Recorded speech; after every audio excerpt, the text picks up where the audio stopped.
Hello बच्चों, आज की इस कक्षा में फिर आप सभी का स्वागत है। आज हम कैकेयी अनुताप जो है वो पाठ पढ़ेंगे मैथिली शरण गुप्त जी का।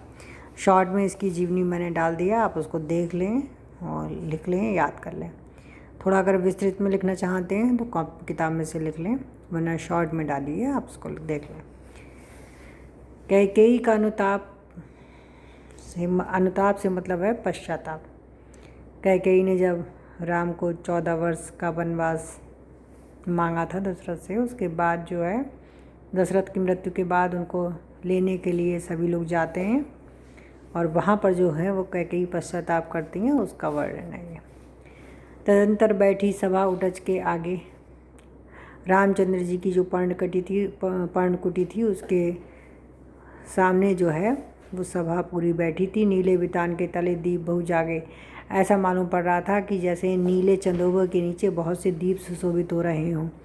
टकटकी लगाए नयन सुरों के थे वे, और वे तारे ऐसे मालूम पड़ रहे थे जैसे देवताओं के नेत्र हों, जो एक टकटकी लगाए मतलब खुले, एकदम खुले नेत्रों से जो है वो देख रहे हों। परिणामों से उन भयातरों के थे वे उस परिणाम को जानने के लिए भयभीत थे, व्याकुल हो रहे थे, जो रामचंद्र जी करने वाले थे। उत्फुल्ल करौंदी कुंज वायु रह रहकर, वहीं पास में जो है वो करौंदी का उपवन था जिसमें से ठंडी वायु शीतल बह रही थी। वो भी बड़ा उत्सुक मालूम पड़ रहा था, करती थी सबको पुलक पूर्ण मह कर, और वही महक जो थी उसकी वो सबको वहाँ पुलकित कर रही थी, आनंदित कर रही थी। वह चंद्रलोक था, कहाँ चांदनी वैसी। वह उस समय वहाँ का वातावरण जो है वो चंद्रलोक से भी ज़्यादा सुंदर था, क्योंकि चंद्रलोक में भी वैसी चांदनी नहीं थी। प्रभु बोले गिरा गंभीर नीर निधि जैसी। उसी समय प्रभु राम जो है गंभीर वाणी में, जो कि सागर के समान गंभीर थी, उसमें कुछ कहने लगे। हे भरत भद्र, अब कहो अभिषिक्त अपना।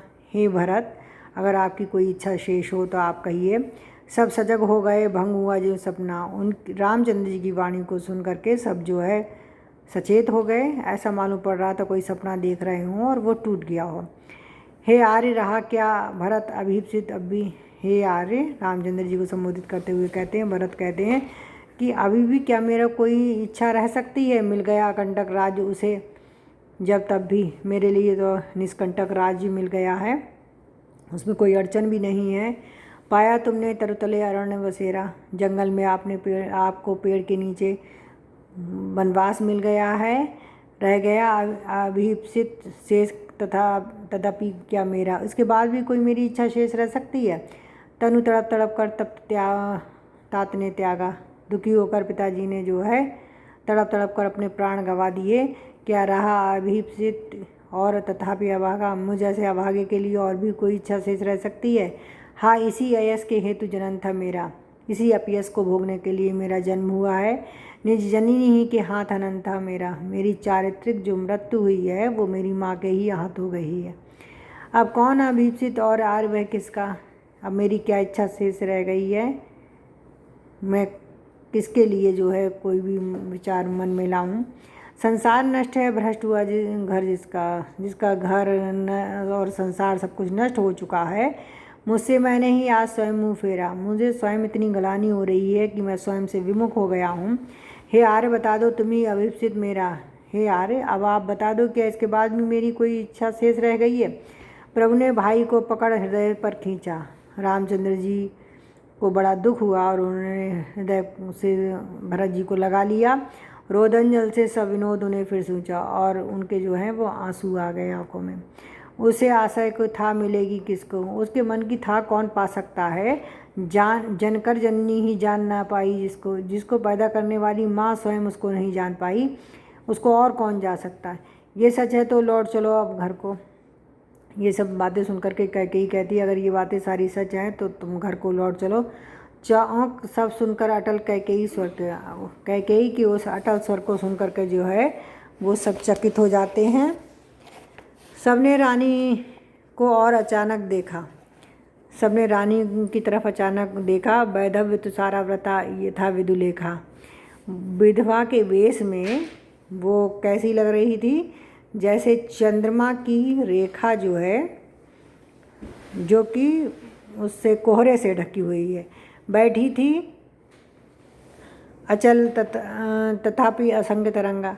वो अचल बैठी हुई थी एकदम स्थिर होकर के, लेकिन उनके मन में विभिन्न प्रकार के विचार उठ रहे थे। वह सिंह अब थी यह गोमुखी गंगा। जब वरदान मांगते समय, वनवास देते समय वो शेरनी के समान थी, लेकिन क्या है, अब गोमुखी गंगा के समान शांत दिखाई दे रही थी। हाँ जानकर भी मैंने न भरत को जाना। कहती है कि मैंने पैदा करके भी भरत को सही से जान नहीं पाया। सब सुन ले, तुमने स्वयं अभी वे माना। ये बात सब लोग सुन लें, और राम ने स्वयं इसको माना है। ये सच है तो फिर लौट चलो घर भैया। अगर ए भाई, अगर ये बात सही है तो आप लौट करके घर चलिए। अपराधिन मैं हूँ तार तुम्हारी मैया, मैं तुम्हारी अपराधिनी हूँ। इसका जो दंड है आप भरत को मत दीजिए। दुर्बलता का ही चिन्ह से विशेष शपथ है।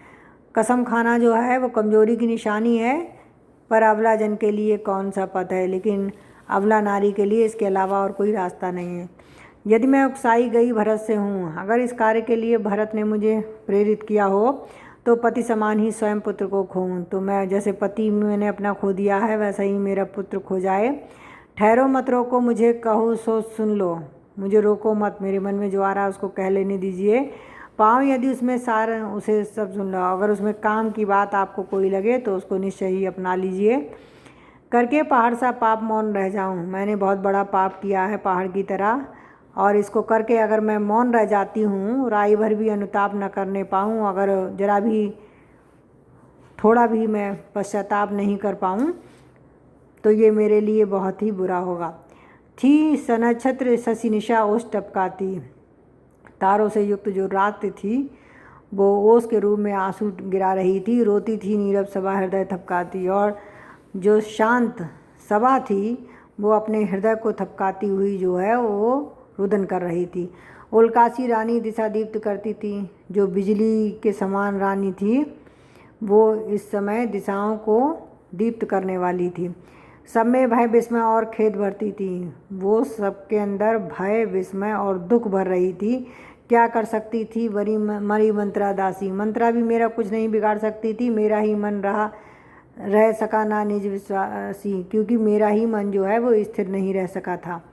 जल पंजर गत अब अरे अधीर अभागे। जो मेरा शरीर के अंदर जो हृदय था वही बड़ा भागा और व्याकुल था। वे ज्वलित भाव ही स्वयं तुझी में जागे। वे घर संसार को जलाने वाले भाव जो हैं वो हृदय में ही जागे थे। जल पंजर, अब शरीर में स्थित जो है मन जो है तू उसी में स्वयं जल। पर था केवल क्या ज्वलित भाव ही मन में। क्या मेरे अंदर उस समय ये ईर्षा की भावना ही थी। क्या शेष बचा था ना कुछ इस जन्म में। क्या मेरे अंदर और कोई उस समय भाव नहीं था। कुछ मूल्य नहीं वात्सल्य मात्र क्या तेरा। क्या मेरे वात्सल्य का कोई मोल नहीं है। पर आज अन्य सा हुआ बस भी मेरा, क्योंकि मेरा स्वयं का भी बेटा जो है वो कुछ पराया हो गया है। थूके मुझ पर तरलोक भले ही थूके, चाहे तीनों लोग मुझ पर थूके या मेरी बुराई करें, जो कोई भी कह सके कहे क्यों चूके। मेरे बारे में जो कुछ भी कहना चाह रहा है वो सब कहे, क्योंकि लोग जो कहते हैं उनको रोका नहीं जा सकता। आज इतना ही।